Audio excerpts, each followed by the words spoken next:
Olá, meu nome é Daniel dos Apóstolos, lembrando que o meu apóstolo é apenas o meu sobrenome. Se alguém disser hoje em dia que é apóstolo de Deus, de Cristo, da igreja, esse tal é mentiroso. Aqui no meu canal eu falo sempre do Evangelho da Graça por meio da fé, e essa fé aqui não vem de nós, é dom de Deus.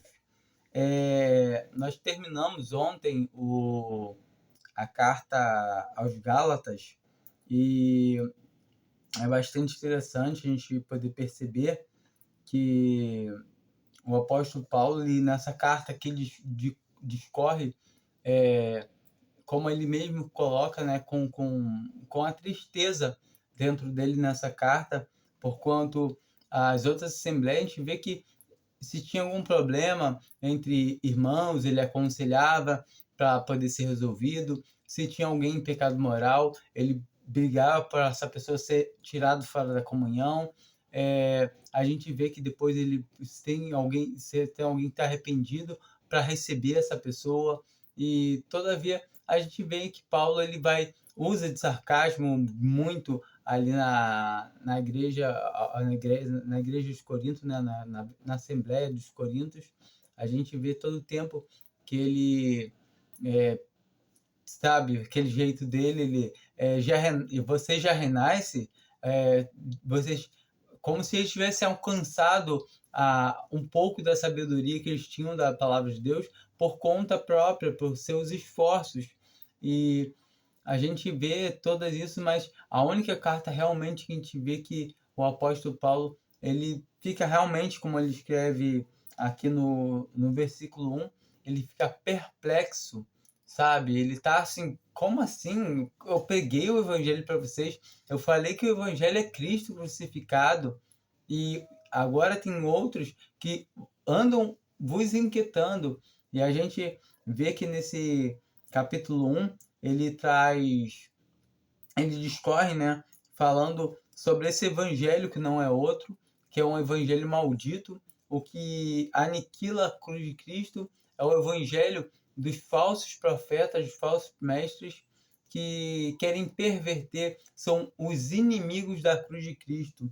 E a gente vê no capítulo 2 que ele fala sobre a ida dele a Jerusalém, que está em Atos 15. Ele fala que ele apresentou o evangelho para os apóstolos, e os apóstolos confirmaram com ele que esse evangelho estava certo, que ele fez isso para que não tivesse corrido em vão, ou não estivesse correndo, sabe? Ele tinha essa preocupação, e ele foi lá em Jerusalém, resolveu essa questão, que os apóstolos deram a destra em comunhão para ele e para Barnabé, para que eles fossem aos gentis. Leia Atos 15, que é de bom entendimento. Leiam Atos 15 e tentem ver que está relacionado a esse capítulo aqui de Gálatas, né? No caso, aqui em Gálatas, ele já havia ido lá em Jerusalém, né, para ter essa assembleia com os irmãos, né, com os apóstolos. Mas em todo caso, nós conseguimos ver que ele está dando testemunho para eles aqui dessas coisas que aconteceram. E esses homens ainda estão lá perturbando eles. A gente, quando abre Atos 17, a gente vai ver em Atos 17, em respeito disso também, que os judeus tinham inveja de nós, gentis, né, que estávamos entrando no Evangelho, e eles não queriam. A gente vê que eles saem de Tessalônica e vão para Bereia, após Paulo ter saído de lá fugido, porque eles queriam lançar a mão dele, mas não conseguiram pegar, porque o Senhor guardou ele. E todo tempo a gente vê que, quando souberam que ele tinha ido para Bereia e estava pregando lá, e que os bereanos estavam crendo, eles, por causa da inveja, movidos de inveja, estavam indo atrás de Paulo novamente, para perverter o evangelho. Então nós conseguimos ver nitidamente que o apóstolo Paulo, ele teve o ministério mais perseguido da história da igreja.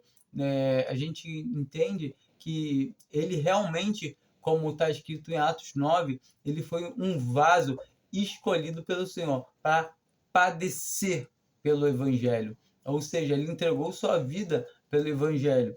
E em Gálatas 3, né, onde ele chama eles de insensatos, e ele começa a trazer quem foi que fascinou eles, quem foi que enfeitiçou para que eles que viesse a crer naquelas coisas absurdas, que tinha que guardar lei, que tinha que guardar sábado, que tinha que haver a obra, que só Cristo não era suficiente. Então, a gente vê que ele está triste demais, ele está preocupado e triste ao mesmo tempo, porque ele sabe que muitos estão acompanhando, estão indo no ritmo da correnteza. Tem aqueles que estão fazendo essas coisas, que estão promovendo, e tem alguns que estão sendo arrastados juntos.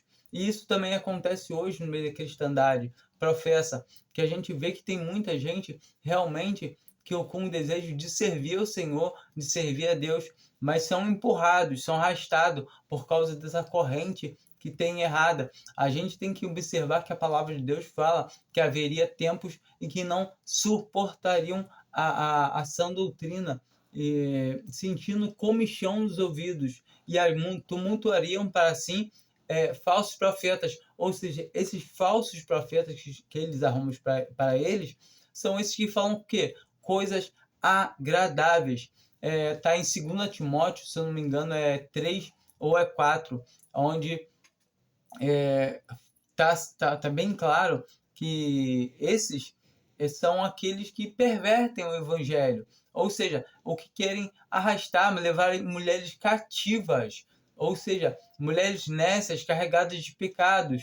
E muitas vezes, quando fala pecado, aí fala assim, não, mas poxa, que falam carregado de pecado, e ou senão a pessoa pensa que é um pecado. Olha, prostituição não é pecado, é o nosso próprio desejo. Muitas das vezes a gente vê uma irmã, aí você fala com ela da doutrina, a unção do evangelho, alguma coisa assim, ela, mas sempre foi assim, meu filho. Mas eu aprendi assim, desse jeito, assim tá bom. Ou seja, a pessoa tá vendo e tudo que tá assim na palavra de Deus, mas porque tá tanto tempo que eu faço assim, então esses são os preceitos de homens. Ou seja, a pessoa pega e fala, na minha igreja tem teatro, mas sempre teve, é normal. Tem coral, tem mulher pastora pregando na frente. E então a gente vê que a sã doutrina ela vai sendo deixada de lado. E o apóstolo Paulo, porque ele é o mais perseguido? Todas as doutrinas a gente tem que entender uma coisa, foram dadas para ele. Porquanto a gente vai encontrar nas outras cartas dos outros apóstolos, como de Pedro, como a de João, ou as cartas de Tiago, ou Judas, aconselhamentos de como a gente deve se portar, mas a sã doutrina foi dada a Paulo, de como se deve se congregar ao nome do Senhor, a ceia do Senhor. A gente tem que entender que foi dada a Paulo. Quando a gente consegue entender que ali em Atos 2 não é ceia, eles todos os dias eles partiam o pão de casa em casa, ou seja, em cada casa. Ou seja, era uma coisa ali que ainda não era. A igreja já tinha dado início, mas a igreja estava igual um bebezinho. Um bebezinho ele não sabe nem o seu nome ainda. E então eles não sabiam nem mesmo que eles já eram igreja ali. Mas quando o apóstolo Paulo, o Senhor chamou ele, ali foi revelado todas essas coisas. E ele começou a trazer tudo. Ele começou a encaminhar a igreja para qual sentido ela deveria ser, ela deveria seguir. E por isso a gente vai ver que Paulo ele foi muito perseguido. As epístolas, quando a gente abre o Novo Testamento, se a gente tira a carta de Paulo, salta 75% sabe, vai ficar nada, vai ficar assim, uma coisa muito fininha de palavra de Deus. Ou seja, as doutrinas, a gente vai ver Romanos, é doutrina de Paulo, é o evangelho explicado. A gente vê 1 Corinto, 2 Corinto, a gente vai ver Gálatas, a gente vai ver Efésio, e por aí por diante, a gente vai ver que a maioria das coisas no Novo Testamento são de Paulo, e todas essas doutrinas, elas estão culminando para o mesmo lugar, para Cristo, para como congregar para Cristo, como fazer a vontade de Deus. E a gente sabe que Paulo ele não estava naquela ceia com os apóstolos, que eram apóstolos de Cristo, e ele era apóstolo da igreja.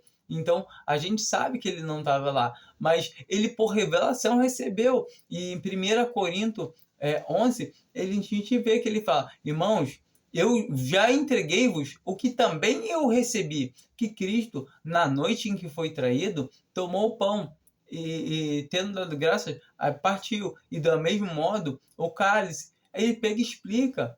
E fica muito claro, muito evidente, que é algo que eles não estavam fazendo de maneira correta. E não digo os ali de Corinto 1 que realmente estavam fazendo uma bagunça, mas até mesmo os apóstolos, antes, não estavam fazendo certo, porque eles estavam indo de casa em casa, estavam ainda frequentando o templo. A gente consegue ver em Hebreus. Hebreus é uma carta que não sabemos quem foi que escreveu Hebreus. Eu tenho para mim, como muitos irmãos têm para si, que foi o próprio Paulo que escreveu Hebreus. E pelos judeus não aceitarem o seu testemunho, eu acredito que tenha sido essa uma das causas dele não ter assinado essa carta dos Hebreus. Mas eu não estou falando que foi ele que escreveu, porque senão eu vou estar fazendo uma má doutrina. E a gente sabe que essas coisas são perigosas. Muitas vezes eu vejo alguns irmãos falando que foi Paulo. A gente tem que foi Paulo, mas não tem como provar. Se não tem como provar, ficamos com a palavra que Paulo mesmo escreveu, que aprendeis a não ir além do que está escrito, ou seja, além do que está na palavra. A palavra de Deus é está na palavra, eu tenho como ver, tenho como... Então, são coisas que são aceitáveis. Não tem como eu saber se foi Paulo. Então, a gente consegue ver que tem irmãos já que acham que foi João, tem irmãos que acham que foi outro, e assim vai. Então, melhor ficar que o Senhor escreveu, porque realmente toda a Bíblia foi o Senhor por meio do seu Espírito. Então, ele usou quem ele quis. E a gente vê que em Hebreus é chamado para sair fora do arraiá, para sair fora da profissão judaica. Ali é um livro escrito para quem? Para judeus. Ou seja, a gente vê que os judeus são chamados para fora. Eles não devem participar mais do judaísmo. Um judeu que se converteu ao cristianismo, ele já não tem parte já mais no judaísmo. Agora ele é igreja. E do mesmo jeito, a gente, quando crê, a gente deixa de ser gentil. A gente não deve voltar a andar nas nossas dissoluções, nas nossas concupiscências, nas nossas vontades. Como o apóstolo Paulo escreve aqui. A gente vê em Gálatas 4, ele falando da nossa adoção de filhos. Ou seja, essa adoção aqui é muito além do que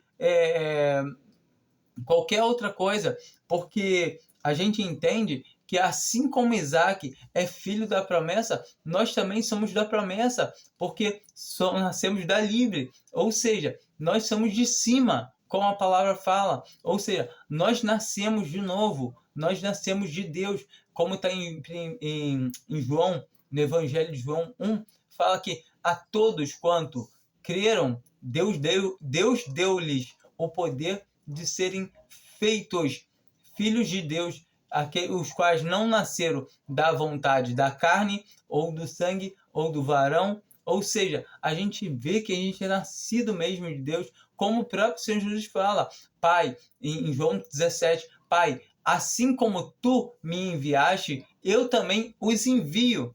Ou seja, uma vez que estamos salvos, nós somos enviados para continuar o trabalho que o nosso Senhor Jesus começou. ou seja, essa missão de resgate. E nessa missão de resgate, nós temos ainda o privilégio de cada vez conhecer mais do nosso Senhor, de estar mais perto dele, de se chegar a ele, porquanto é isso que ele quer, que nós desfrutemos de todas as bênçãos espirituais nas regiões celestiais. E como se faz isso? Conhecendo-se mais da pessoa do Senhor Jesus, entendendo a mente dele, temos o Espírito Santo. Então, se temos o Espírito Santo, só não entendemos as coisas do Senhor, é quando estamos o quê? Andando sem comunhão, andando afastado, longe dele. E a gente vê que em Gálatas 5, ele vem discorrendo, né? Acerca do fermento, acerca desses falsos profetas, falsos irmãos, né, vamos dizer assim, que eles estavam intrometidos. E a vontade do apóstolo Paulo era até arrancar eles. Mas a gente vê na palavra de Deus o próprio Senhor Jesus falando que para deixar o joio crescer junto. E a palavra de Deus a gente vê que vai crescer junto. Igualmente a gente vê a igreja de Laodiceia, onde lá tá aquela contaminação, cada um fazendo o que quer.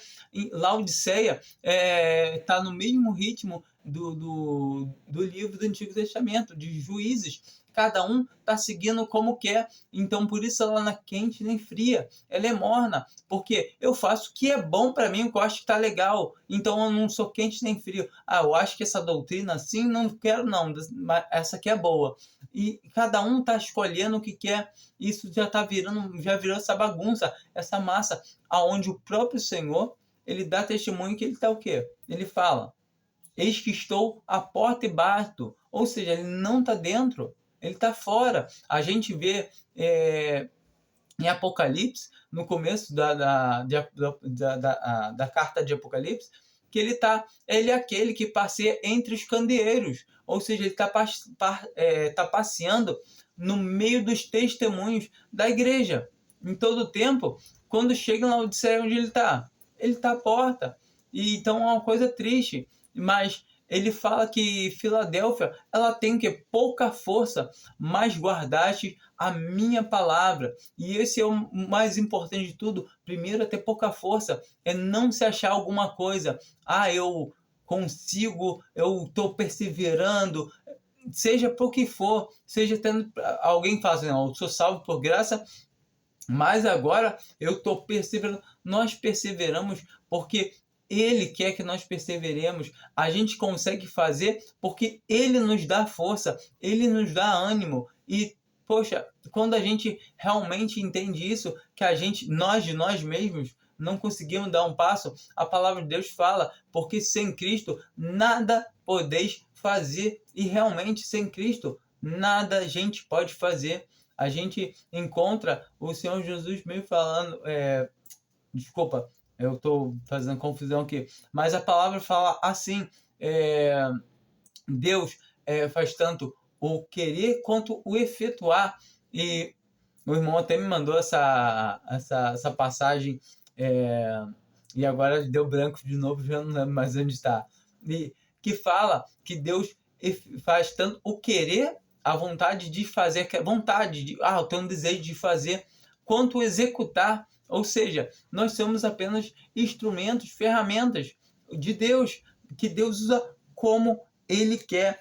E no capítulo 6, a gente vê as últimas admoestações, né, que ele fala para a gente andar na piedade, que é o amor, né, que é a caridade. Ou seja, a gente tem que entender que a gente deve amar uns aos outros, aconselhando uns aos outros, chamando atenção uns aos outros, tudo com amor, para melhorar a nossa conduta, porque nós vamos errar todo o tempo. Então precisamos de irmãos que nos chamem a atenção, precisamos andar junto com os que de coração sincero invocam o nome do Senhor. Nós precisamos andar juntos com os que de coração puro. Então, não é andar com os que. Eu tenho que andar com os que. Não, andar com os que de coração puro. invocam o nome do Senhor. Ou seja, os que mesmo que estão igual a mim, procurando o Senhor, invocando o nome do Senhor. E todavia não é buscar os irmãos, mas andar junto com os irmãos que buscam o Senhor do mesmo jeito que eu estou buscando o Senhor. Então, não é buscar os irmãos, tem que buscar os irmãos. Não. Eu tenho que buscar o Senhor junto com os que, de coração puro, invocam o nome do Senhor. Isso que a gente tem que entender, que devíamos andar numa comunhão. E quando temos uma comunhão, vamos ter problemas, vamos ter brigas, porque tem a minha carne e agora tem mais a carne do meu irmão, de 1, 2, 3, quanto tiver, é mais carne no meio disso tudo. Então, se não andarmos no Espírito, a nossa carne vai começar uma bicar a outra, porque a carne ela sempre vai querer ser alguma coisa, ela vai sempre querer ter razão, ela sempre vai querer passar à frente, ela sempre vai querer falar que ele está fazendo, ela está fazendo, que eu sou tal, isso e aquilo, porque a gente é carne. Então o apóstolo Paulo nos admoesta sobre tudo isso, para nós não nos devorarmos a nós mesmos, mas andarmos no Espírito.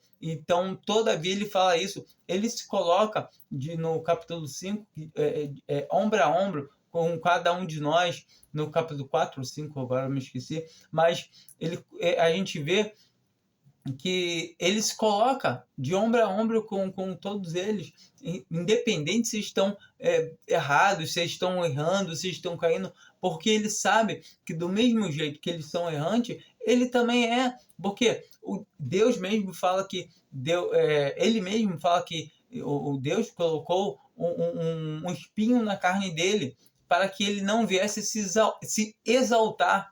Então nós conseguimos ver claramente que Paulo, ele poderia se exaltar, Paulo ele poderia pensar ser alguém, poderia querer ser alguma coisa. Então, por isso Deus colocou um espinho na carne dele. Então, a gente tem que entender isso, que todos nós vamos errar em algum momento, vamos tropeçar em algum momento, vamos fraquejar em algum momento, porque somos carne. Infelizmente, é fraqueza. Por quê? Tudo vai incomodar, todas as coisas que eu sinto ainda agora, depois de nascido, depois de ter certeza da minha salvação, depois de saber que eu não perco mais as aflições que eu tenho, tudo são as minhas tribulações, é na minha carne. Isso é para despir o meu homem, é para deixar ele de lado, para que toda a grandeza, toda a honra, toda a glória seja somente do nosso Senhor.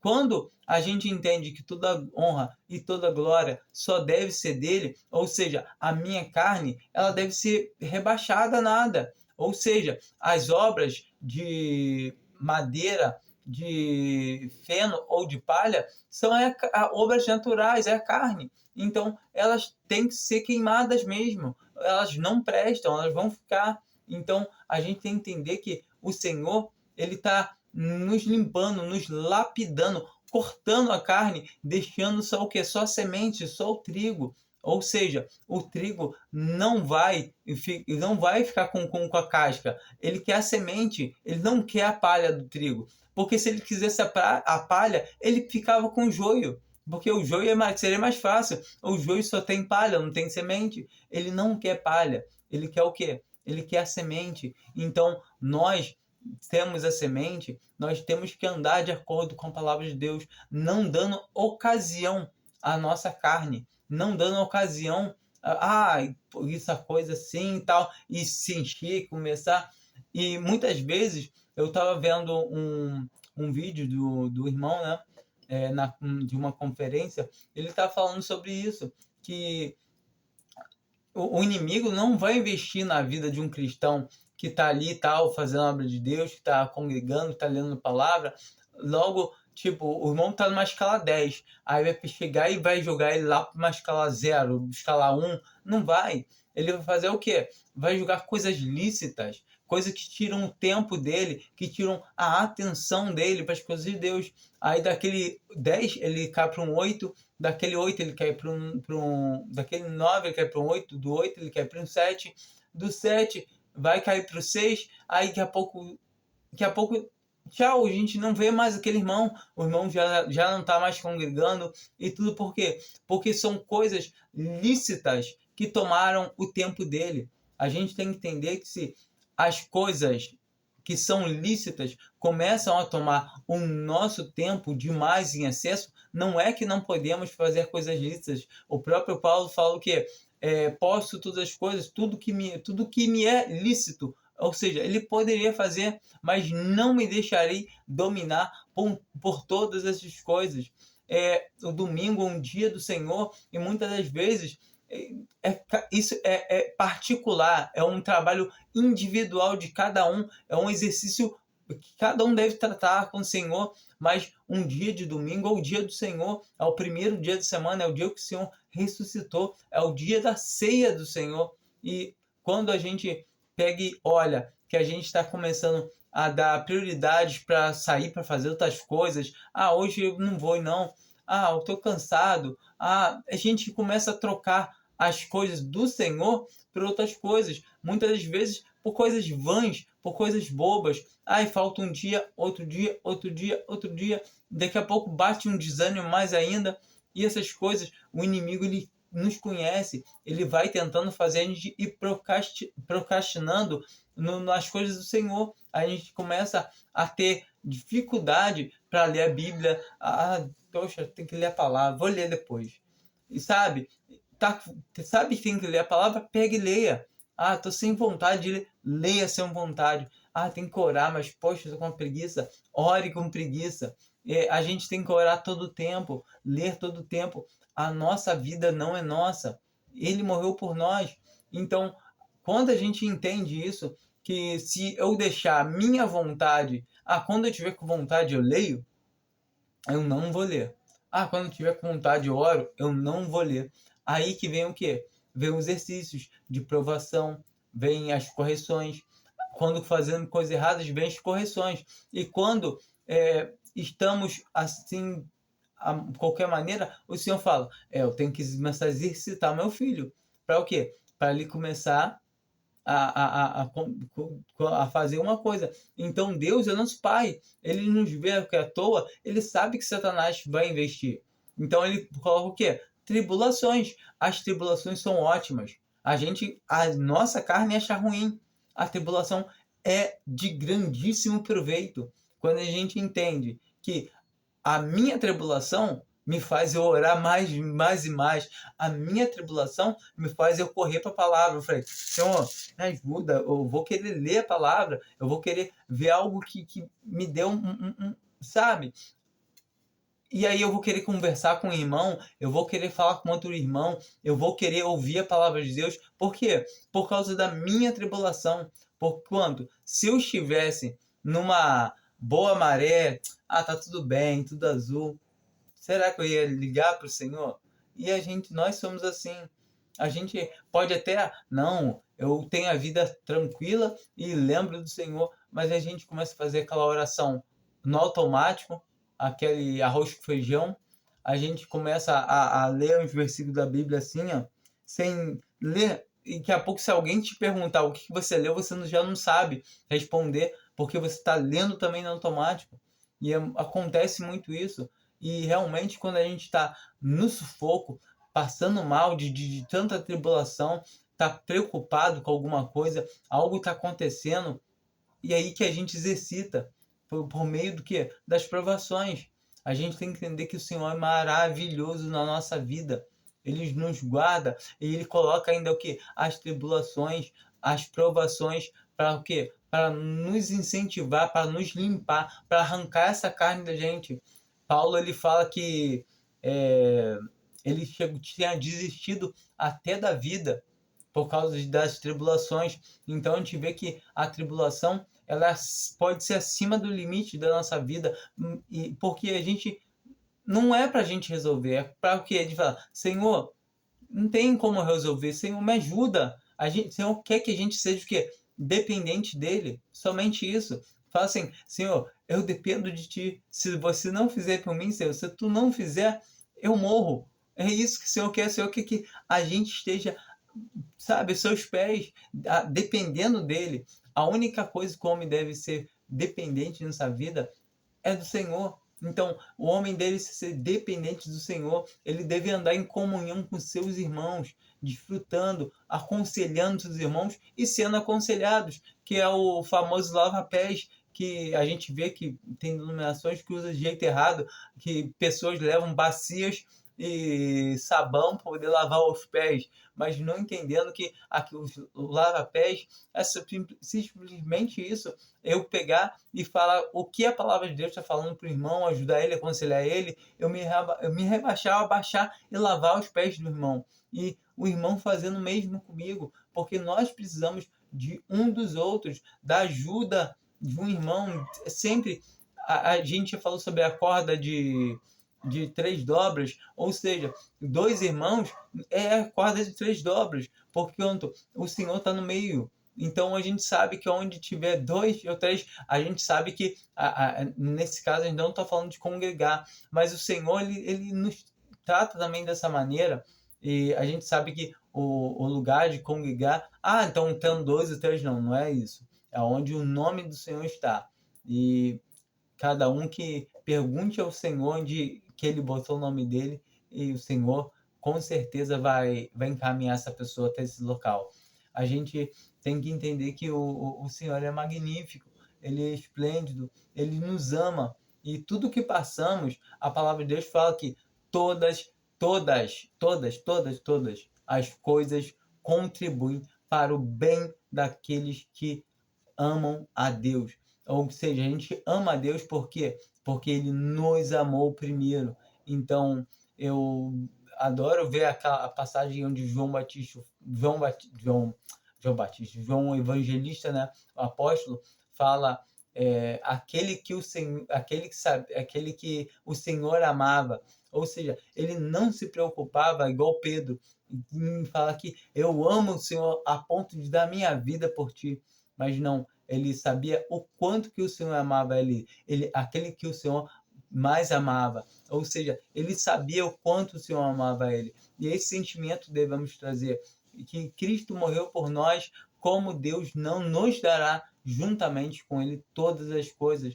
E descansar na palavra, descansar no Senhor, descansar na fé, descansar na comunhão, descansar na paz, sabe? Descansar no Espírito Santo. Então, todo o tempo é fazendo a vontade de Deus, perguntando ao Senhor o que Ele quer de nós, o que Ele quer que nós façamos, porque a nossa vida não é nossa. Nós devemos ler principalmente as cartas, as epístolas de Paulo, que vão estar dizendo, as epístolas de João também, de Pedro, porque vão estar nos encaminhando de como andar. Tiago lá, que muitos de denominação usam para falar que precisa de obra para a salvação, mas ali está dando um conselho de como irmãos devem andar.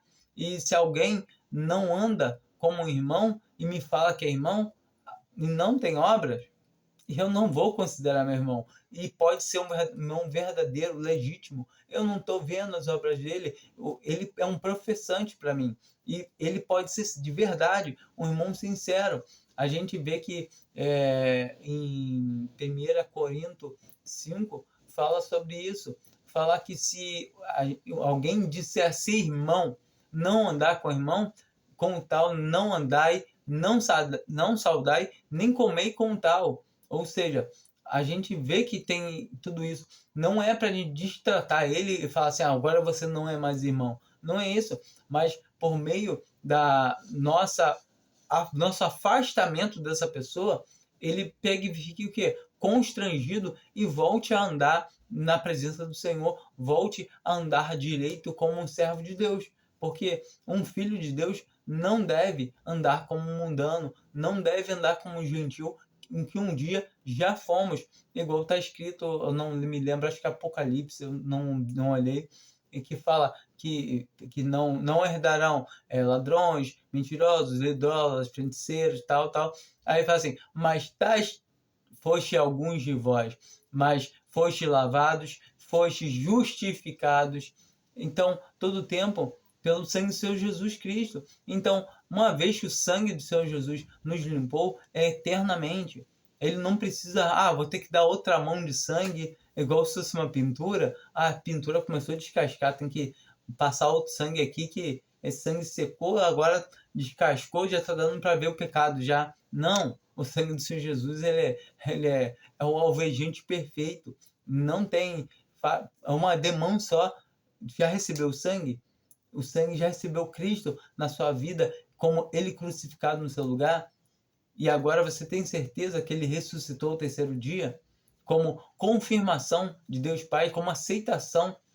Então, é só lembrar o que ele disse: está consumado, ou seja, está pronto, está resolvido. Ele resolveu a questão com o Pai, com Deus ali naquela cruz, onde Deus não podia ter comunhão com ele. E isso, quando a gente entende, é maravilhoso. A gente sabe que Deus nos ama. Deus nos ama quanto? Quanto? Ele não dá nem para dizer, sabe o quê? Ele ama do tamanho do seu filho Jesus. A gente vê em João 3, Deus amou o mundo de tal maneira que deu o seu filho para todo aquele que nele crê tenha a vida eterna. Isso é lindo. Não vou crescer mais esse vídeo, não. Eu fiz esse vídeo para fazer uma recapitulação de Gálatas, né? Na verdade, eu não ia gravar esse Gálatas, né? Eu comecei falando do apostolado de Paulo, porque muita gente critica, né, o apostolado dele, fala que Paulo era machão, que Paulo está errado porque não estudou teologia, que Paulo não sabia das coisas, que Paulo era isso, aquilo, outro, e cada um fala uma coisa e fala que essas coisas que Paulo escreveu para aquela época, e não se atentando que o testemunho de Paulo é confirmado pelo próprio Senhor. Então a gente pode ver claramente que é um testemunho válido. E se a gente falar que não é válido, a gente pode pegar a palavra de Deus e rasgar, porque se não é, para nada serve. Vamos terminar então por aqui e ficar com Deus. Espero que vocês entendam esse vídeo, entendam os vídeos, né, que foram feitos, que o Senhor possa clarear a mente de cada um, para vocês poderem ter certeza de salvação, certeza que vocês não podem perder, e igualmente como o Senhor fala, que todo aquele que vai a Ele, de maneira nenhuma Ele lançará fora. Tudo bem? Fiquem com Deus. Amém.